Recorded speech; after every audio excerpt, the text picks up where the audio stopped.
Bonjour, nous sommes le 11 octobre 2019. J'avais l'intention de vous parler du Brexit.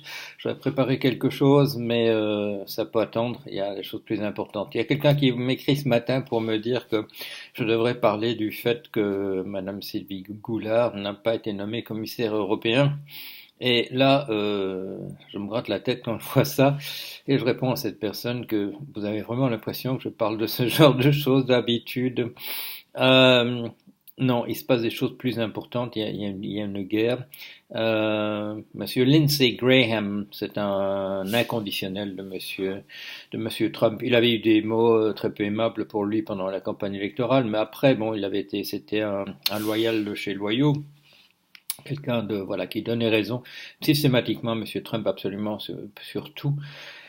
Et sur cette décision de Monsieur Trump de retirer des troupes américaines du nord de la Syrie, permettant à la Turquie de lancer une offensive dont font essentiellement jusqu'ici les frais les Kurdes qui se trouvent dans la région.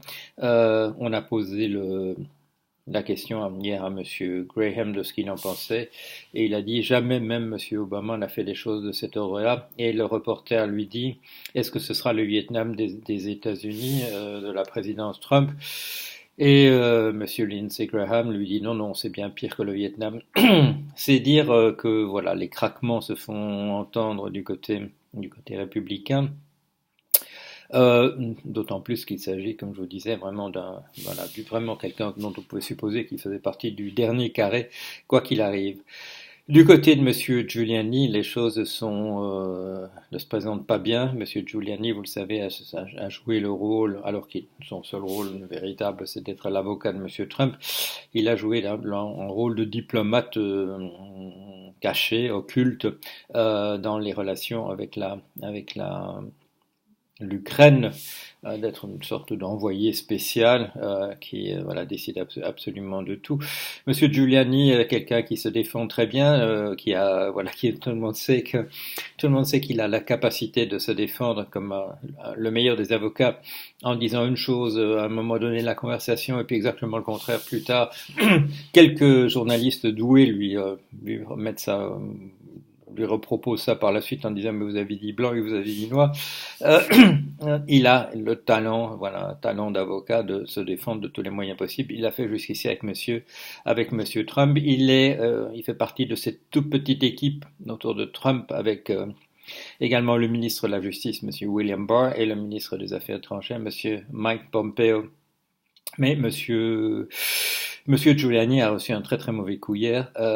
C'est le fait que deux de ses adjoints ont été arrêtés pour des malversations qui sont formulées de manière tout à fait précise, comme étant le fait que ces personnes ont servi de prête-nom à un financement des activités de Monsieur Trump, de sa campagne, en cachant l'origine étrangère de ces fonds.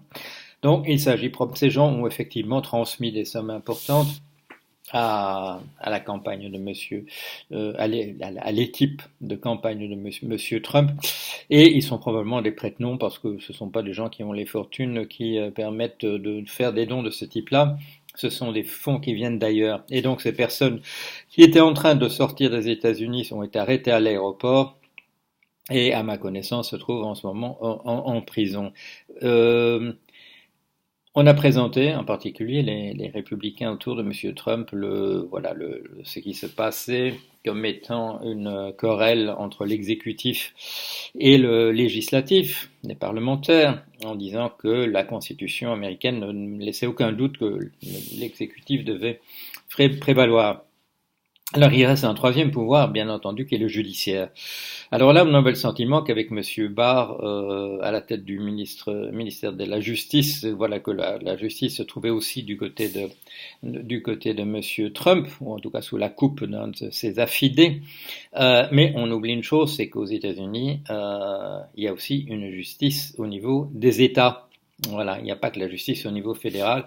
Et c'est la justice au niveau de l'État de New York qui a arrêté ces deux personnes dans l'entourage de Monsieur Giuliani. Et comme vous le savez, si vous avez suivi un peu ce que j'ai raconté, ce qui est écrit dans le rapport de la commission Mueller, il y a encore toute une série de procès qui sont en cours, d'enquêtes qui sont en cours au niveau des États, et pas du Parlement fédéral. Euh, Monsieur Trump, lui, perd un tout petit peu de ses moyens. En particulier, il a éclaté quand il a vu que même sur la Fox, la chaîne Fox News, qui a jusqu'ici, et là l'a défendu absolument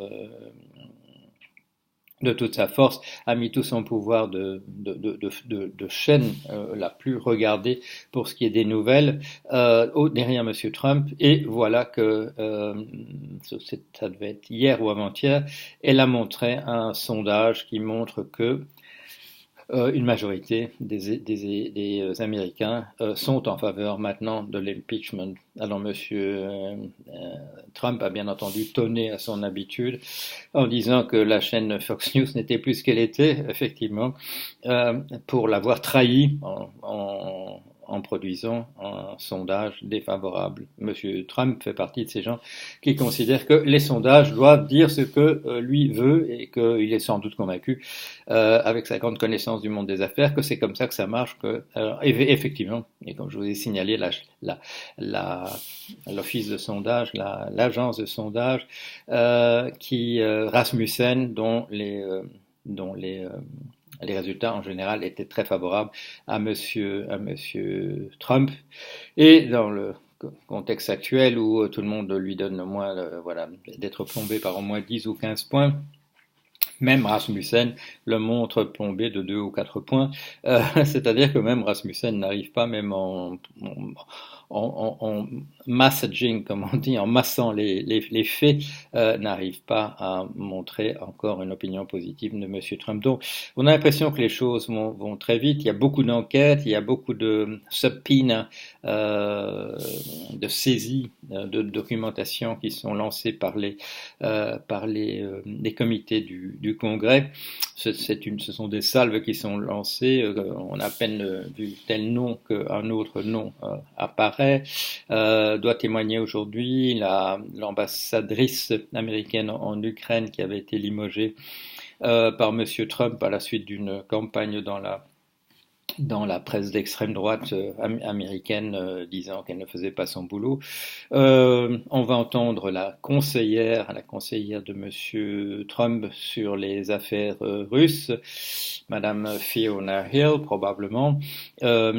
Vous savez qu'il y a tentative du côté de Monsieur Trump d'empêcher tous ces gens-là de témoigner, mais certains ne sont pas dans sa juridiction ni dans celle de ces deux affidés, Pompeo aux affaires étrangères et Barr à la justice, et peuvent venir quand même témoigner. Les comités qui s'occupent de l'impeachment ont aussi maintenant mis en place une procédure, une formule qui dit si vous ne venez pas, ne vous inquiétez pas, nous mettrons cela au dossier simplement de l'obstruction de notre enquête.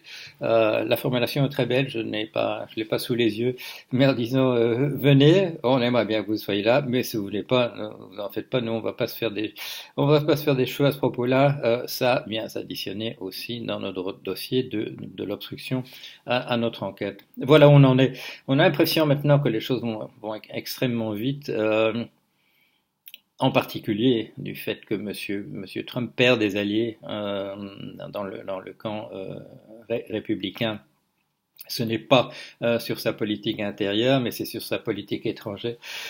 Il y a maintenant une sorte d'union sacrée entre démocrates et républicains sur le fait que la politique de Monsieur Trump en Asie mineure n'est pas la bonne, et des tentatives d'ailleurs de défaire les mesures qu'il prend, en particulier par des motions qui sont lancées qui essaient d'interrompre la campagne militaire de la Turquie dans le nord de la Syrie.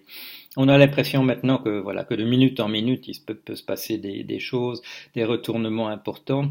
L'arrestation de de deux personnes dans l'entourage de Giuliani est un avertissement lancé aux personnes qui seraient tentées de faire encore partie du dernier carré. On leur fait comprendre, attendez, attention, on peut parler éventuellement de prison, dans ce cas-ci, d'arrestation et de prison et de jugement. Faites attention à ce que vous faites, faites attention à ce que vous allez dire. C'est de l'intimidation, bien entendu, mais ça fait partie, je dirais, du retournement de l'opinion contre M. Trump. Il est maintenant lâché non seulement par son entourage immédiat, mais surtout par l'opinion. Si les choses continuent à aller dans ce sens-ci, on dira un jour que Madame Nancy Pelosi a été un génie, qu'elle a manié les choses avec du mieux qu'elle pouvait le faire, c'est-à-dire qu'elle a attendu que l'opinion puisse la suivre. C'est l'analyse que j'ai faite, vous avez dû voir au fil des années. Rien ne pourra se passer contre Trump tant qu'il restera de l'ordre de 45% des Américains qui seront en sa faveur. Maintenant, on est tombé en dessous des 40, on parle de 35% de gens encore en faveur de Trump. La marge de manœuvre pour son renversement est suffisante. Il n'y a plus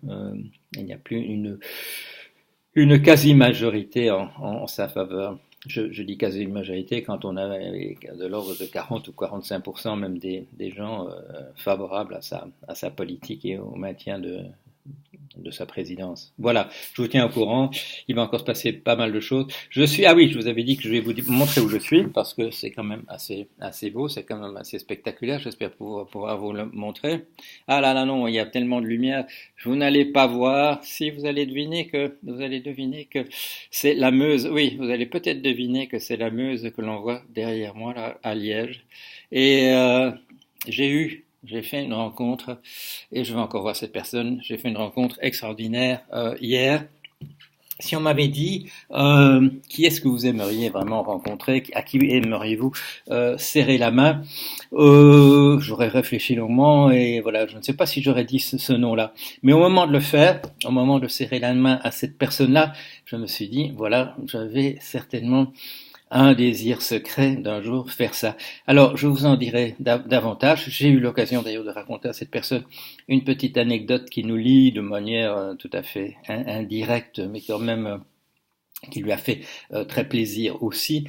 J'espère pouvoir vous en dire davantage bientôt. On a l'occasion, comme ça, quand on est invité, parfois, de rencontrer d'autres personnes qui sont invitées de la même manière et d'avoir ce plaisir extraordinaire. Il me vient à l'esprit une autre occasion, c'est quand je me suis retrouvé dans une émission de Monsieur Tadei, et quand il y avait une personne qui me mettait la main sur l'épaule derrière et qui me soufflait des choses à dire parce qu'elle allait considérer que j'allais dans le même sens qu'elle, elle avait envie de dire des choses de ce type-là, et que cette personne c'était Marina Vladi, ça fait partie quand même des grandes satisfactions dans la vie.